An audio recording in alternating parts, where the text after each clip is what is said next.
There's a reason Dumbledore never wanted Harry in Slytherin. It wasn't tradition. It wasn't house rivalries. It was control. Because a Harry Potter who learns power before morality is not a hero. He's a threat. Dumbledore always claimed he trusted Harry. But trust isn't what guided his decisions. Containment was. Because the Sorting Hat didn't hesitate with Harry Potter. It didn't ask questions. It didn't offer balance. Harry didn't ask to be brave. He asked to never be helpless again. The cupboard, the hunger, the neglect. Those weren't memories of a victim. They were blueprints. And the hat saw exactly what Dumbledore feared most. Slytherin. The Great Hall goes silent. Not because Harry is misplaced, but because everyone feels it. As Harry walks to the green and silver table, he doesn't shrink. He doesn't apologize for existing. He studies the room. Threats. Assets. Variables. When Draco Malfoy offers his hand, it isn't friendship. It's a test. Harry takes it and crushes it. No words. No smile. The hierarchy is decided instantly. And somewhere at the staff table, Dumbledore watches, already calculating how to slow this boy down. Harry doesn't gravitate toward warmth. He gravitates toward leverage. Ron Weasley is dismissed as inefficient. Hermione Granger becomes competition, not comfort. Harry doesn't want friends. Friends abandon you. He wants position. And that mentality draws the attention of the one man Dumbledore never truly controlled, Severus Snape. Snape expects James Potter's arrogance.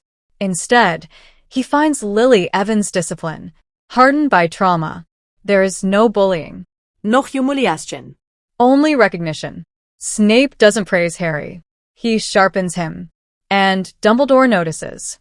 That's when the quiet interventions begin. Advice disguised as guidance. Rules disguised as protection. Delays disguised as wisdom. Because Dumbledore understands something terrifying. If Harry grows without restraint, Voldemort won't be the final enemy.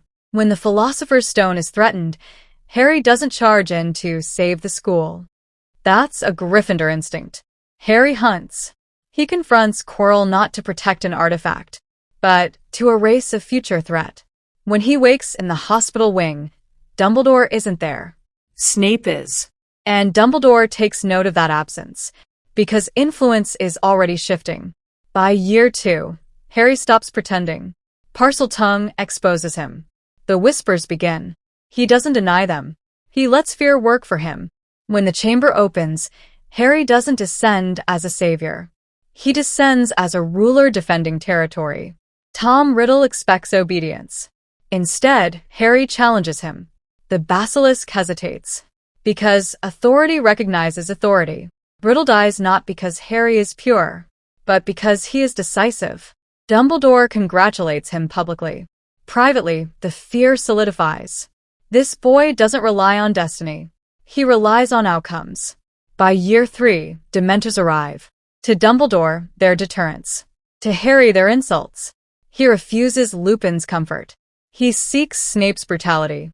And Snape gives it, forcing Harry to confront memory, pain, rage. When the Do Patronus appears, Harry understands something Dumbledore hoped he never would. Love can create loyalty, but loss creates obsession.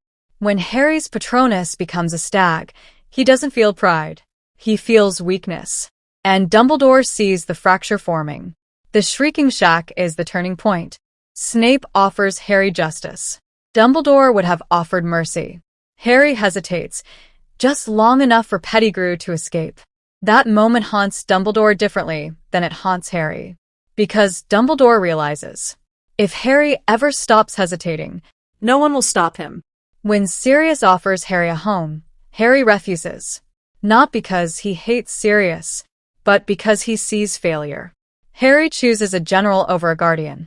And Dumbledore loses influence permanently. By year 4, Harry no longer reacts. He prepares. The Triwizard Tournament becomes training. The graveyard becomes revelation. Cedric dies because decency is inefficient. And Harry finally understands the world as it is. Not as Dumbledore pretends it should be.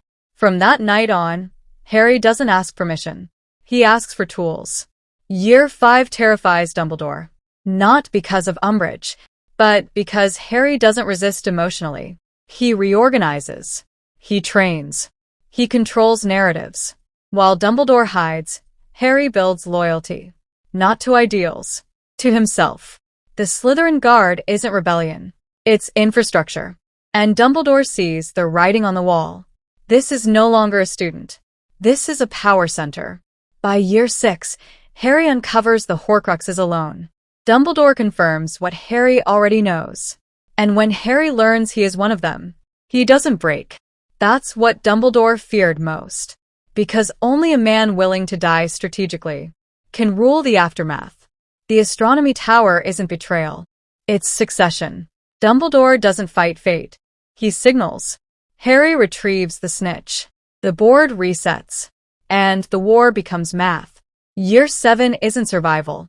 It's execution. Horcruxes fall. The Elder Wand changes allegiance. Voldemort dies because he never evolved. And when the Death Eaters kneel, expecting mercy, Harry remembers everything Dumbledore tried to delay. And refuses. Ending, leave them uneasy. This drives comments. Dumbledore believed power needed restraint. Harry believed restraint created weakness. Voldemort lost because he was cruel. Dumbledore lost because he was afraid. And the wizarding world survived, under a ruler who learned one lesson too well. Mercy is a luxury you can't afford, once you understand how the world really works. So tell me, was Dumbledore right to fear this version of Harry? Or was this the only one who could truly end the war?